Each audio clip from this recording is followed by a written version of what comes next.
Futebol de Verdade com António Tadeia.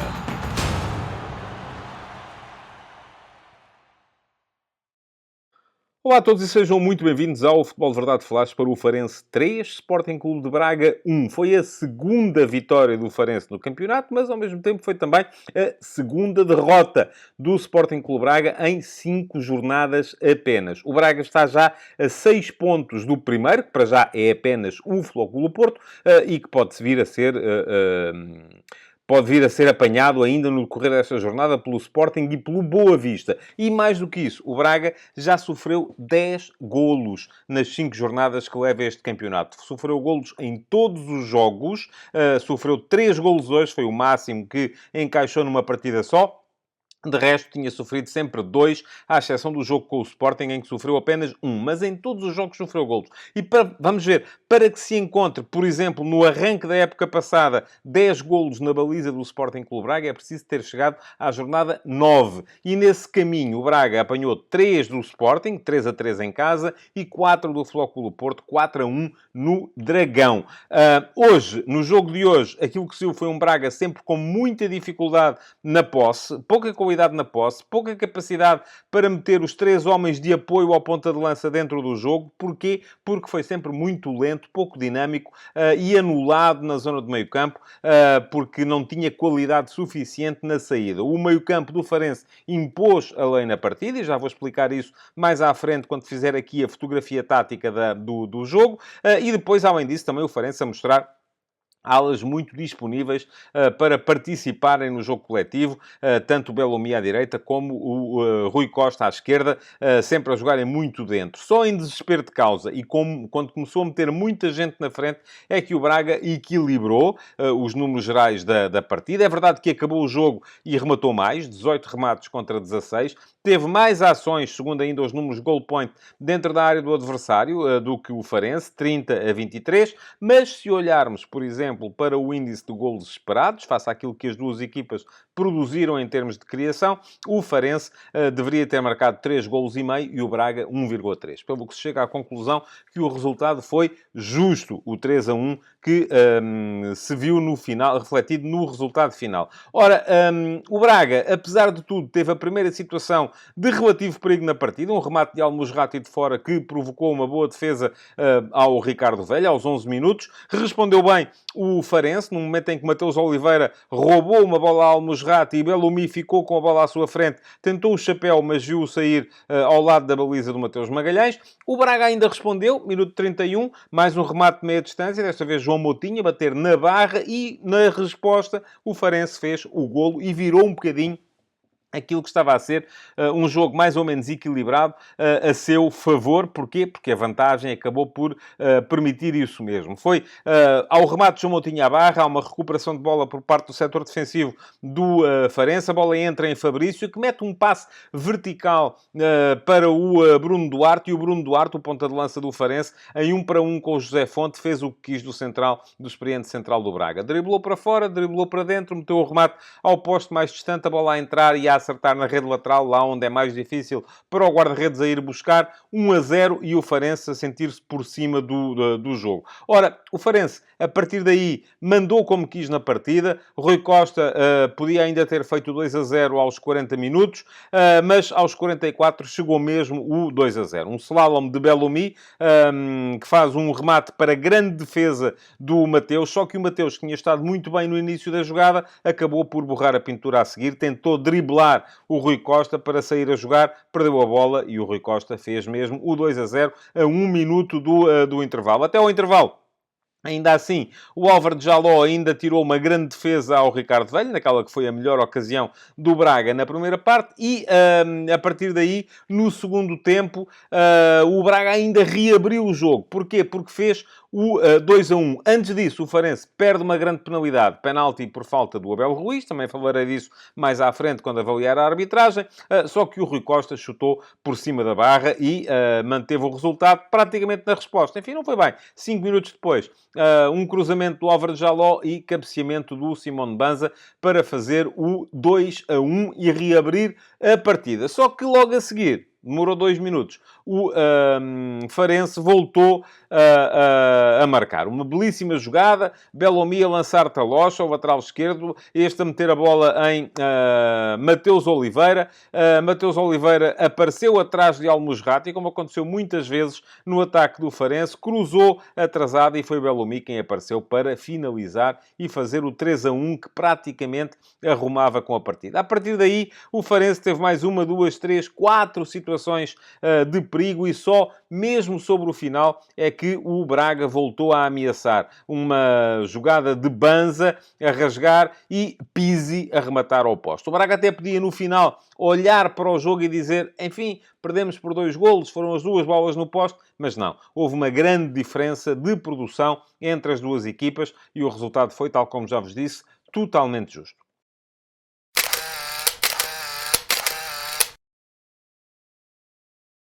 Vamos lá então à fotografia tática das duas equipas na partida de hoje. O Farense de José Mota no seu 4-3-3 habitual, ainda que com nuances relativamente àquilo que tem sido o comportamento geral da equipa, e o Sporting Clube Braga de Artur Jorge no 4-2-3-1, que também é o mais habitual, embora durante o jogo tenha feito várias derivações e tenha colocado mais e mais e mais gente na frente na busca da recuperação no resultado.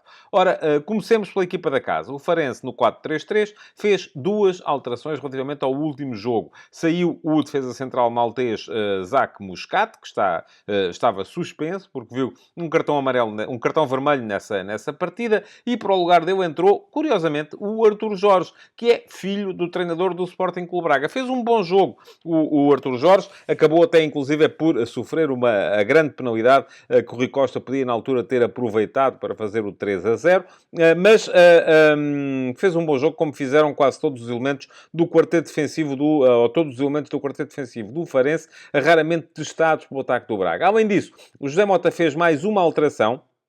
É que o Rui Costa, que costuma ser o ponta de lança desta equipa, é um jogador particularmente útil na forma como liga o jogo, porque baixa muito em desmarcações de apoio, cai muito nos corredores laterais, é um avançado de centro muito móvel. Hoje apareceu a jogar no corredor esquerdo, em vez do Marco Matias, que saiu do 11, para fazer entrar nesse 11 precisamente o Bruno Duarte, um avançado de centro mais possante, que acabou por ter grande influência também na forma como a equipa alinhou. 4-3-3, Pastor a lateral direito, Talocha a lateral esquerdo, Gonçalo Silva, ao lado de Artur Jorge na defesa, meio campo com Falcão, Fabrício Isidoro, Mateus Oliveira e depois Bellomi a partir da direita, Rui Costa a partir da esquerda, os dois muito interventivos no jogo, e Bruno Duarte como ponta de lança. Quanto ao Braga, bom, 4-2-3-1, o esquema habitual, com Mateus Magalhães na baliza e a linha defensiva que tinha alinhado em Moreira de Cónegos na última partida. Victor Gomes, José Fonte, Paulo Oliveira e Borja, com a opção do treinador manter os mesmos jogadores. Fez ainda assim 3 alterações relativamente ao 11 que ganhou por 3-2 em Moreira de Cónegos ao Moreirense. Trocou os 2 médios, o André Horta e o Vítor Carvalho, pelo Al-Musrati e o João Moutinho, e trocou ainda o Rony Lopes pelo Ricardo Horta, que não tinha estado disponível na partida de Moreira de Cónegos, porque estava ao serviço da Seleção Nacional. E apareceu hoje a jogar como 10 nas costas do ponta de lança, posição onde se manteve o Simone Banza, com Álvaro Jaló a partir de um corredor e o Bruma a partir do outro. Ora, o Farense nunca mudou em termos táticos, as substituições que foi fazendo foram para refrescar, porque teve sempre algumas dificuldades, ou teve muitas dificuldades para manter o ritmo ao longo dos 90 minutos. Foi por isso que Rui Costa, que correu bastante, acabou por ceder o lugar a Marco Matias. Mais tarde, Bruno Duarte, o ponta de lança possante, deu lugar a outro ponta de lança possante, exatamente as mesmas características, que foi o Zé Luís. Bellomi, que também deu muito ao jogo, e os 2 alas, lá está, os 2 extremos do Farense, deram sempre muito ao jogo, acabou por ceder a posição a Ricardo Barbosa, e por fim também Mateus Oliveira, completamente esgotado, a ceder também o seu lugar ao Vítor Gonçalves. Portanto, parece-me que foi uma equipa do Farense muito igual a si própria durante toda a partida. Já o Braga não. O Braga teve que ir à procura do resultado. E assim sendo, começou a mexer logo ao intervalo. E melhorou um bocadinho quando mexeu ao intervalo. Porquê? Porque saiu Borja da posição de lateral esquerdo, passou o Álvaro Jaló de extremo direito para lateral esquerdo, e o Álvaro Jaló praticamente fazia todo o corredor, permitindo que o Bruma viesse mais dentro.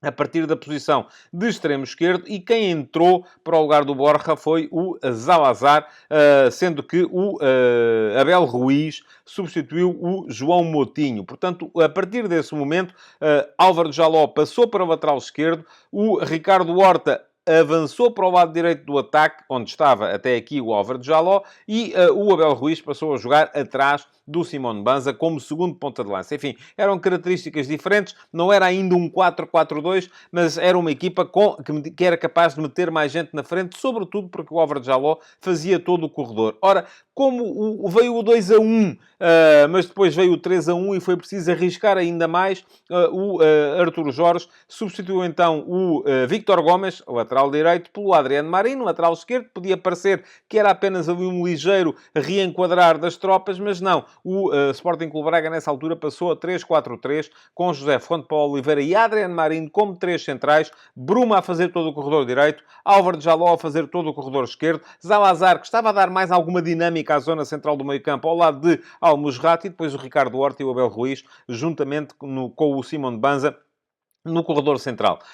Como foi preciso ainda depois, mais para a frente, apostar ainda mais as saídas do Álvaro Jaló para a entrada do Rony Lopes e a saída do Bruma para a entrada do Pizzi, o Braga fez uma coisa, que foi Adriano Marinho, que defendia como central, atacava como lateral esquerdo, o que permitia que o Ricardo Horta, que nessa altura já estava a jogar do lado esquerdo do ataque, viesse muito para dentro, para se juntar então a Pizzi, a Abel Ruiz e a Simone Banza, enquanto do outro lado, do lado direito, era Rony Lopes, que fazia todo o corredor. Tudo junto não chegou para que o Braga desse a volta a um excelente Farense.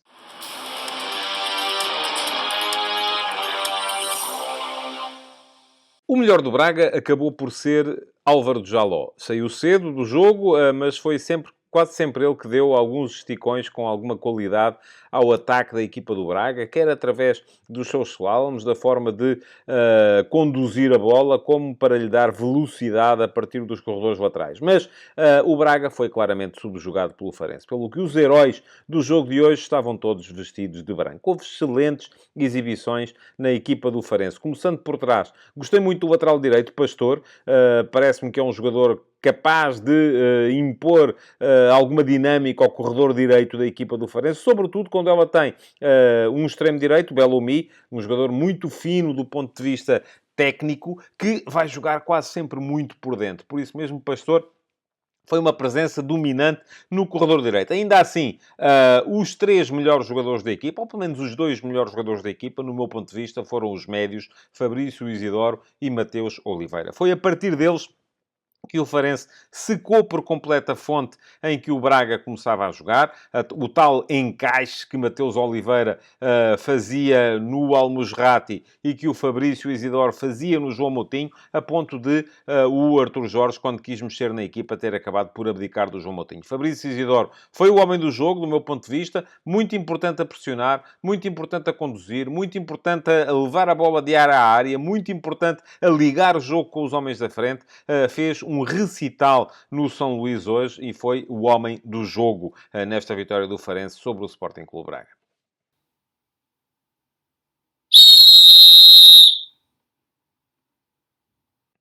Só me ficou uma dúvida relativamente à arbitragem de António Nobre na partida de hoje. Foi uma situação ao minuto 86, em que há um cartão amarelo mostrado a Zalazar, do Sporting Clube Braga, que com uma arbitragem um bocadinho mais rigorosa podia eventualmente ser transformada em vermelho, porque a entrada é muito dura e poderia eventualmente dar para aí. De resto, parece-me que esteve bem António Nobre ou o VAR em quase todas as decisões, e uma delas foi mesmo polémica, vamos chamar-lhe assim, ou foi o VAR que chamou, quando foi a marcação da grande penalidade de Abel Ruiz sobre Artur Jorge, ao minuto 48. Mas a verdade é que o avançado do Sporting Clube Braga, dentro da sua área, na disputa de uma bola aérea, abre o braço e acaba por atingir com o braço o pescoço ou o peito do adversário, impedindo-o de saltar para disputar a jogada. Portanto, bem assinalada essa grande penalidade, tal como me parece que depois não havia qualquer razão